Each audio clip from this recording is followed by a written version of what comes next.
Everyone, welcome back to my channel Shubhashree's lifestyle. আবারও আজকে blog নিয়ে চলে এসেছি। আজকে হচ্ছে ভোটের দিন, তাই ভোর ভোর ঘুম থেকে উঠে গেছি। গরমের দিন তো আর রোদে বেশি দেরি করে কোনো লাভ নেই, তাই ভোরে ঘুম থেকে উঠে 6:30টার মধ্যে আমরা বেরিয়ে গেছি, আমি আর মা। তো সকাল সকাল ভোটটা দেওয়া হয়ে যাবে, দেরি হলেও কত আর দেরি হবে, 9টা পর্যন্ত আশা করি হয়ে যাবে। তো সেই হিসাবে বেরিয়েছি আর রাস্তায় বেরিয়ে পড়েছি। সামনেই আমাদের একটা মিশন প্রাইমারি স্কুল আছে, সেইখানে হবে। তো হাঁটা পথই, বেশি দূর না, সেখানে যাচ্ছি। সকাল সকালই ভোরবেলাতেই দেখুন কত রোদ। তো যাই হোক, ভোট দেওয়া হয়ে গেল, ভোট দিয়ে ফিরেও এলাম 8টার মধ্যে। আর ভোট দিতে গিয়ে ওখানে ভিডিও করতে পারিনি, মেশিন খারাপ হয়ে গেছিলো, আর এত গরম, ওর মধ্যে এত ভিড়ে করতে পারিনি। তো যাই হোক, ভোট দিয়ে চলে এসেছি। আমার ভোট দেওয়া কমপ্লিট।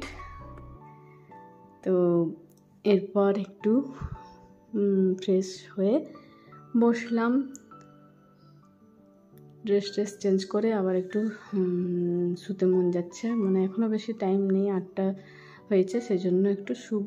আমাদের কাজের বৌদি আসবে, সে কাজ টাজ করবে, তারপরে আমাদের খাওয়া দাওয়া হবে। তো সেই হিসাবে একটুক্ষণ বসলাম। বাবা এরপর যাবে, আমি আর মা দিয়ে এলাম। বাবার মেশিন যেহেতু খারাপ হয়েছে, সেজন্য বাবাকে আর যেতে মানা করলাম, পরে যেতে বললাম। তো যাই হোক, ব্রেকফাস্ট করে তারপর স্নান টান করে নিলাম। গরম লেগে গেছিলো প্রচণ্ড, ঘেমে গেছিলাম, তাই ভাবলাম স্নানটাই সেরে নিই আগে। তো স্নান টান করে নিয়েছি। আর অনেক দিন আবার প্যাক লাগানো হয়নি, আজকে আবার প্যাক লাগাবো ঠিক করেছি, যেহেতু ঘরে আছি। তো আজকেও একবার একটা কফি ফেস প্যাক বানিয়েছি হোমমেড, সেটাই মুখে লাগালাম। মুখে আর নেকে লাগিয়ে নিয়েছি অল্প করে, তারপর এটা শুকিয়ে গেলেই ধুয়ে দেব। মোটামুটি 10 থেকে 15 মিনিট লাগবে শুকাতে, বেশি টাইম লাগবে না। পাতলা লেয়ারে লাগিয়েছি, পাতলা লেয়ারে লাগালে কাজটাও খুব ভালো হয় আর তাড়াতাড়ি শুকায়, স্কিনের ভেতর পর্যন্ত যায় ব্যাপারটা। তো যাই হোক, আমার প্যাক শুকিয়ে গেছে, এরপর রানিং ওয়াটারে ধুয়ে দেব। আর এদিকে মাথায় স্নান করেছি, যেহেতু সেজন্য চুলে টুলে লেগে যাবে, সেজন্য মাথাটাও বেঁধে রেখে নিয়েছিলাম। একটু ম্যাসাজ করে, ধোয়ার সময় ম্যাসাজ করে তুলে দিতে হবে হালকা হাতে। মোটামুটি প্রায় আমি 2 সপ্তাহ পর প্যাক লাগাচ্ছি। অনেক দিন প্যাক লাগাবার সময় সত্যি পাইনি, খুব চাপ ছিল কদিন। 2 সপ্তাহ পর আজকে একটু লাগাচ্ছি, ভালো লাগলো লাগিয়ে। অনেক দিন পর লাগালাম, একটু ডিফারেন্স তো মনে হয়ই। তারপরে তবে রেগুলার প্রতি সপ্তাহে যদি লাগানো যায়, সপ্তাহে 2 দিন করে যদি লাগানো যায়, অনেকটা স্কিনটা ভালো থাকে, কিন্তু সব সময় হয়ে ওঠে না। সময় পেলে অবশ্যই আমি করি। তো দেখুন রেজাল্টটা লাগানো হয়ে গেছে। মুছে নিয়ে এরপর চুলটা খুলে চুল আঁচড়ে নেব। মুখে একটু ময়শ্চারাইজার লাগিয়ে নিয়েছি হালকা। এরপর ভেবেছি একটা ম্যাঙ্গো শেক করব, ম্যাঙ্গো আর দই দিয়ে। সকাল সকাল স্নানও হয়ে গেছে, তাই ভাবলাম করি। মা বলছে যে তুই আর তোর দাদার জন্য কর, আমার জন্য করিস না। আমরা নয়, আমার সবাই ভাগ করে খাবো। তো মারা খেতে চাইছে না, বলছে কেমন লাগবে না লাগবে। তো যাই হোক, করেই দেখি, খেয়েই দেখবে, যদি খারাপ লাগে তো খেয়েও না।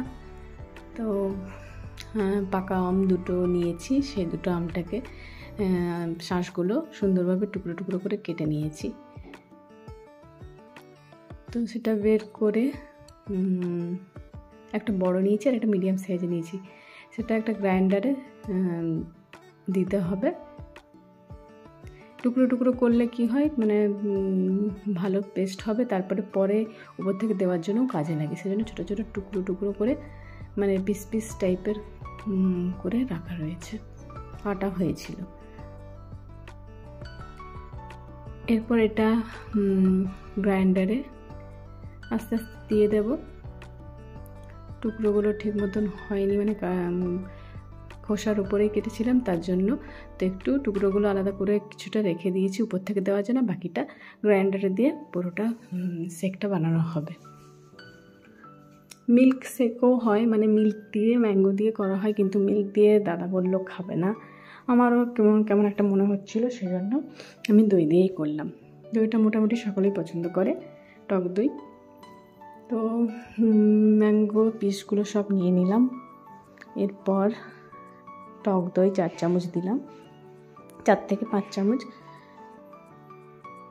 দিয়ে এরপর পরিমাণ মতন চিনি দিতে হবে, যতটা মিষ্টি মনে হবে খাবেন সেটা। যদি কম মিষ্টি খান তাহলে কম দিলেও চলবে। তারপর দিলাম উপর থেকে বিট নুন, তারপর একটা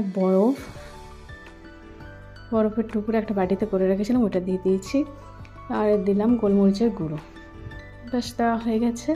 এরপরে গ্রাইন্ডারে ওটা একবার গ্রাইন্ড করে নেওয়া হয়েছে, আর সেটা 2 গ্লাসে ঢেলে নিচ্ছি। দেখুন হয়ে গেছে আমার ম্যাঙ্গো শেক।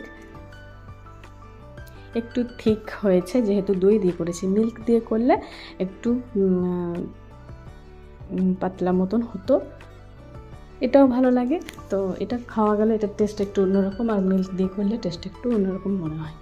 তো উপর থেকে ওই ম্যাঙ্গো পিসগুলো ছোটো ছোটো করে রাখা ছিল সেটা কটা দিলাম, কাজু পেস্তা এসব গুঁড়োগুলো উপর থেকে দিয়েছি, আর একটু কিশমিশ ছড়িয়ে দিয়েছি। ব্যাস এরপর এটা খেয়ে নেব। আমার আর দাদার 2 গ্লাস করলাম, মা বলছে তোদের থেকে আমার হবে, তো উপরেরটা খেয়ে নে, তারপর আমি খাবো। নিয়ে আমি খেয়ে নিলাম, আমার তো দারুণ লাগলো। এরপর দুপুরের খাবারেরও টাইম হয়ে গেছে, কিছুক্ষণ বসলাম, শুলাম, রেস্ট করলাম, তারপরে খাবার টাইম হয়েছিল, মা ডাকলো। আজকে খাবারের মধ্যে ছিল পুঁই শাক, পুঁই কুমড়ো, আর পুঁই শাকের বড়া, আর স্যালাড ছিল, সিম্পল ছিল, আর ডাল আর ভাত। তো খেয়ে নিচ্ছি, খেয়ে নিয়ে শুয়ে যাব। আজকের ব্লগে, আজকের ভোটের দিনে এভাবে আমার কাটলো। বাকি তোমাদেরকে কার কেমন কাটলো? সিম্পল লাইফস্টাইল আমার, এভাবে আমি আমার দিনটা কাটালাম, যা করলাম সেটাই আপনাদের সামনে শেয়ার করলাম। আমি যা যা করবো সবই আপনাদের সামনে শেয়ার করব। আমার ব্লগ বা ভিডিও ভালো লাগলে অবশ্যই লাইক করে দেবেন, আর কিছু কমেন্টস করে দেবেন। আর যারা নতুন আছেন অবশ্যই আমার চ্যানেলটা সাবস্ক্রাইব করে দেবেন, ফেসবুক থেকে দেখলে ফলো করে দেবেন। তাহলে আজকের ব্লগে সামান্যটুকুই নিয়ে এসেছি, নেক্সট আরও অন্য ভিডিও নিয়ে আসবো, অন্য দিনের ব্লগ নিয়ে আসবো। সকলের সাথে থেকো, সাপোর্ট করো। Okay, bye, see you next video and tata.